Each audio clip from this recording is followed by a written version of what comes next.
crossplay. One of the most ambitious things for the Call of Duty franchise, and also one of the most anticipated pieces of the upcoming Modern Warfare release, depending on who you ask. It's been something that's been thrown around since May, but it's also been one of those things that has been more misunderstood out there. From not enough information initially to false information spread around, the picture only gets clearer with time, and as we'll eventually move our way into what will be the beta shortly, and the full launch to follow a few weeks after that concludes, we'll of course learn more and more in time. But to clarify the situation in the meantime, I figured today we could talk about how crossplay will really work, any limitations you may have, and how you can jump in with your best friends from across the console pond once the game drops. So hopefully this proves insightful, but let's talk about how it all works. Back in May, that's when the conversation first began. May 30th, the first reports started to come out from the behind closed doors press event that many in big media like Charlie Intel, IGN, Game Informer, you name it, went to, along with many other content creators in the YouTube sphere of things. The reports came along with the official press release that included quotes from creative director and co-studio head at Infinity Ward Pat Kelly that stated, "Every design decision has been made with our players in mind. With the launch of Modern Warfare, we're taking steps to unite the community. First, we plan for Modern Warfare to be played together across PC and console through cross-play support. Second, we're eliminating the traditional season pass so that we can continue to deliver more free maps and content as well as post-launch events to all players. This is just the beginning, there's much more to come." Now, while that second part is great to hear, and we'll talk about that in just a second, we ended up hearing about, at least for the topic at hand today, the first basis of crossplay with that. At this point, naturally, there was some confusion on how everything would work out because in that press release on the topic, it mentioned across PC and console. Many reported it would be between PlayStation 4, Xbox One, and PC, but also many took the non-inclusion of specific consoles from that press release to heart, thinking there would be some caveat or catch to the situation. And again, naturally, there just wasn't enough information on how everything worked at the time. Unfortunately for us creators and that press that went out to that, we couldn't entirely shut down any misinformation because we were under heavy NDA at the time with anything relating to MP that we had played at the event. But now having it, of course, out in the open and the time frames have passed, I couldn't tell you how badly I just wanted to say, don't worry, we played together on PlayStation 4, Xbox One, and PC. Even having a 2v2 tournament ending in a PS4 versus PC match, which, by the way, my good friends Exclusive Ace and Ink Slasher won that tournament on PS4. You know, just gonna dust off the shoulder there for us PS4 guys. But all jokes aside, a few days later, Infinity Ward put out a further statement following up on some of the mass confusion, saying that it was working in-house with all platforms to double down on the don't worry sentiment. It was working in-house with Xbox One, PlayStation 4, and PC. And then that came back even for the official reveal of Modern Warfare multiplayer, being repeated once again so as to continue that don't worry sentiment. The game at the event echoed what we saw in-house in their studio in May, but with one little snag because of contractual issues. That being that it played on PC and PS4 only. No Xbox was at the event, but that will be coming in the beta and at the full launch. It just came down to the official showcasing licenses in place between Sony and Call of Duty. Sort of like how if a baseball team in a stadium have a contract with Coke or Pepsi, they can't serve or showcase any memorabilia of the other company without risking a fine, a lawsuit, or even a drop of the company's relationship. But prominently displayed even on the official marketing for the beta is the words plastered Weekend 2 Crossplay Beta, with the early access dates for Xbox One, PC, and PS4 being the 19th and the 20th, and the rest going from the 21st to the 23rd. It also was earlier reported that crossplay would be input-based, very similar to how other crossplay systems out there work, and if I'm not mistaken, like the giant of that of Fortnite, which sort of set the precedent in the mainstream gaming industry for crossplay to be a thing that should happen to bring the communities together. But there really wasn't much information on it up until recently, save for a few smaller mentions in passing. The biggest mentions before this past week came in the way of if you're using a controller on PC, you'll be matched with other controller players. If you're on a PS4 or Xbox One and use a mouse and keyboard, you'll be put in a mouse and keyboard lobby. If you're on a PS4 or Xbox One and play with PC players, you'll be thrown into a pool of all input devices, mouse and keyboards, as well as controllers.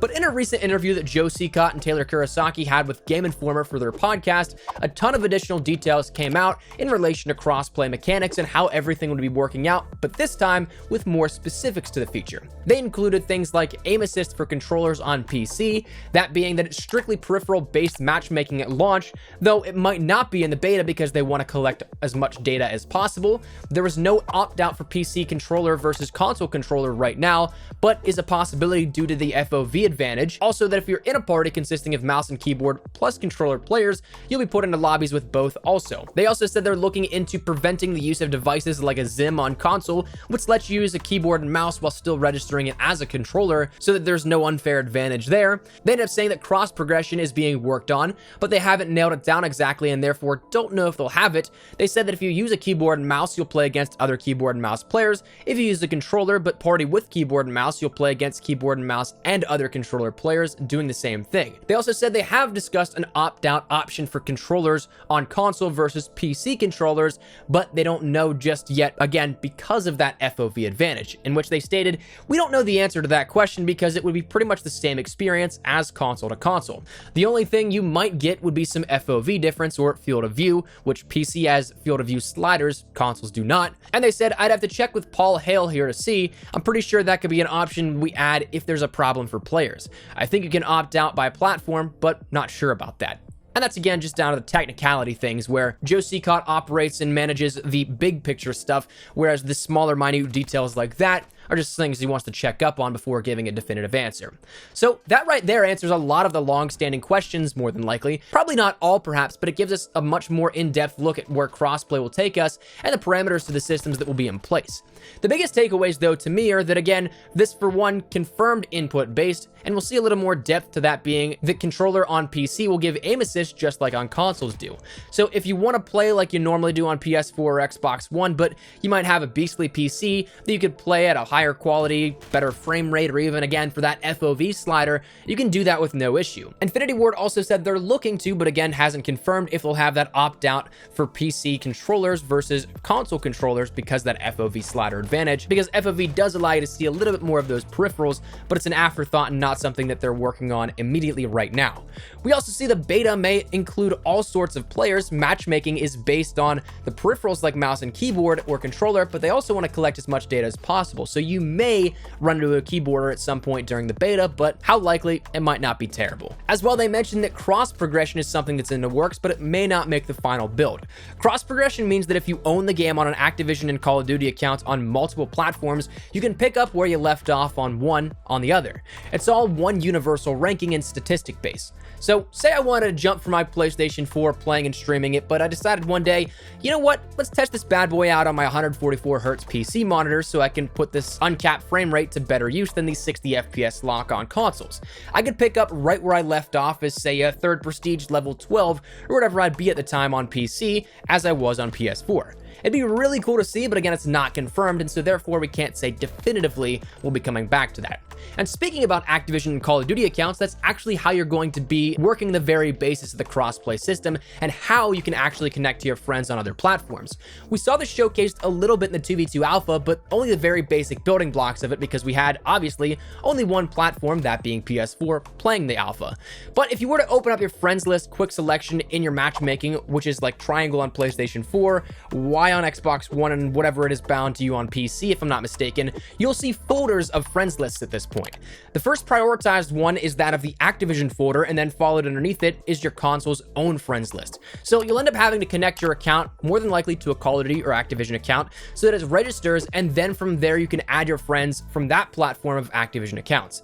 Very similar to how Epic friends lists work with Fortnite, independent of that of your PlayStation 4, Xbox One, or PC friends lists, where you can invite players from your linked Epic accounts and not necessarily just your console. That's how it will register and connect with your friends once the time comes for the beta as well as the full launch, and I'd expect a full announcement of, hey, make sure you end up doing this before the beta sometime soon here because the beta is coming up pretty quickly. So by all indications, it seems like we have a pretty basic understanding of the work that's going into the crossplay system, and most of the details have been laid out that are at least relevant to the topic at hand. So hopefully that clears up some confusion in how exactly it will work, but I want to discuss a little bit further. What does this mean then for matchmaking potential as the year goes on?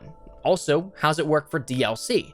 One thing that I'm tremendously excited for in relation to the whole no traditional season pass thing, as well as the crossplay functionality, is matchmaking exclusively. I think this will be great. Not only will player pools be exponentially increased by the crossplay functionality, but the lack of a traditional season pass will eliminate one of the largest problems that Call of Duty has seen as time passes in the past decade. That being the fact that the map pack slims the matchmaking pool with every introduction. Black Ops 4 was kind of an oddity that looked to remedy this, but didn't really do all that much for the cause by simply saying all or nothing, where you either had the maps or you didn't. Again, it still didn't really make a whole lot of difference to the underlying problem, where players would end up getting the maps and therefore would not be able to matchmake with players who didn't, because if the maps came up, then they didn't have them, they'd be kicked out of the lobby. This was an issue that persisted in the public eye big time around the primary years of World at War, where if you say didn't have Make and Day or another DLC map, you could still match up with people in that lobby all the way up until when you booted up that match, and then you'd end up just getting kicked because it wasn't downloaded.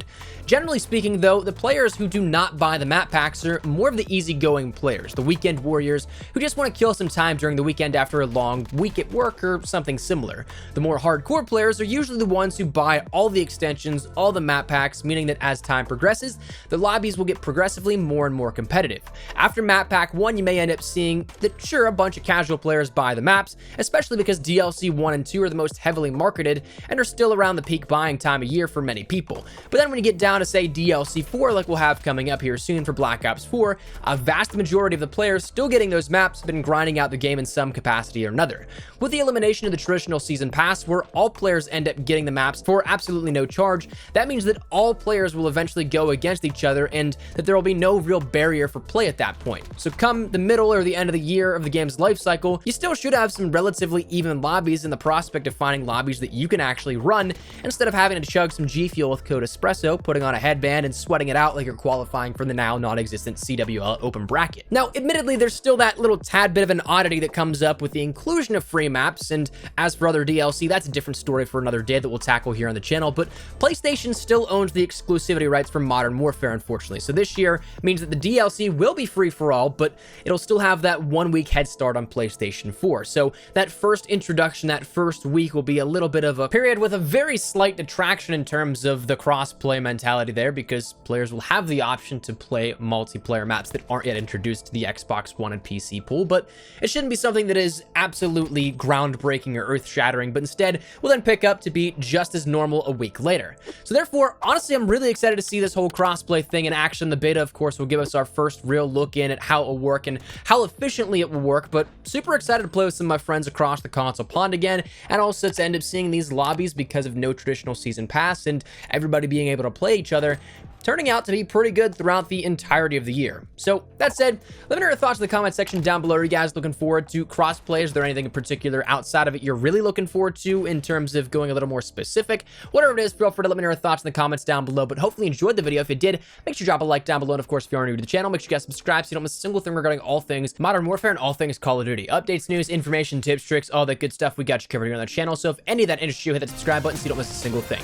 If you guys also want to follow me over on Twitter and Instagram, those are the best place to get connected from outside of YouTube. I live on both those. So if you guys want to strike up a conversation, ask me a question, whatever it may be, that link is down there in the description below. Well, that's that out of the way. Thank you guys all so much for watching. My name is Espresso. I'll see you guys later. Take care and peace.